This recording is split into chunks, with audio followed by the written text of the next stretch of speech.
नमस्कार, मैं doctor Anjali, dentist यानी कि दंत चिकित्सक। आज मैं आपको ब्रशिंग करने का सही तरीका बताऊंगी। आप अपनी ब्रशिंग को कितना समय देते हैं? ज्यादातर लोग अपनी ब्रशिंग को 30 से 45 सेकंड के अंदर कर लेते हैं। पर आप क्या जानते हैं कि अगर आप अपनी ब्रशिंग को 2 मिनट से कम समय दे रहे हैं तो आप दांत प्रॉपरली क्लीन नहीं कर रहे। तो चलिए टेक्निक पर। यदि आप ऊपर के दांत साफ कर रहे हैं, क्योंकि मसूड़ा ऊपर की तरफ होता है, तो हमें ब्रशिंग स्ट्रोक को नीचे की तरफ करना चाहिए। अगर ये हमारे ऊपर के दांत हैं, तो पहले सर्कुलर मोशन और फिर नीचे की तरफ स्ट्रोक्स देने हैं। और हर सरफेस पे, जो दांत से दांत मिलाने वाला सरफेस है वहां पे और अंदर की तरफ, हर जगह हमें स्ट्रोक्स करने होते हैं। अंदर की तरफ जब क्लीन कर रहे हैं तो भी हमें बाहर की तरफ स्ट्रोक्स देने हैं, जिससे कि दांत अच्छे से क्लीन हो जाए। 5-6 स्ट्रोक ऐसे ही सर्कुलर मोशन में छोटे छोटे स्ट्रोक्स देने होते हैं। हर सरफेस पे कर लिया, फिर दूसरे दांत पे आए। इससे आपके दांत अच्छे से क्लीन हो जाएंगे।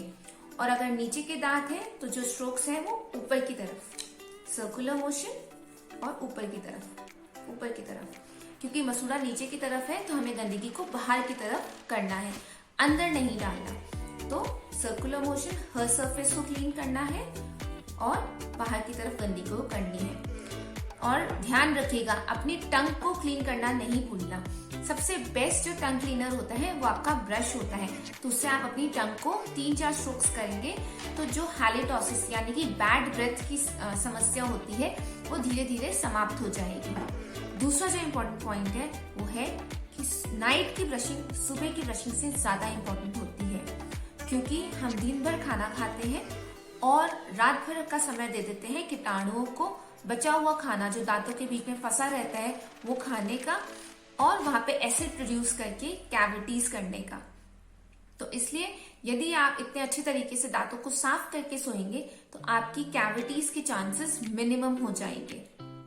तीसरा, हर सुबह अपने ब्रश को गर्म पानी से धोने की आदत डालिए, जिससे कि अगर उसमें कोई जर्म्स या माइक्रो ऑर्गेनिज्म है तो वो साफ हो जाएगा। आशा करती हूँ आपको ब्रशिंग टेक्निक समझ आ गई हो और अब से आप अपने दांतों का बहुत ध्यान रखें। यदि आपके घर में छोटे बच्चे हैं तो उनको भी अभी से आदत डाल दीजिए कि रात की ब्रशिंग करना बहुत जरूरी है। इससे उनके दांतों में कैविटी होने के कम से कम चांसेस हो जाएंगे। स्वस्थ रहिए, घर पर रहिए। धन्यवाद।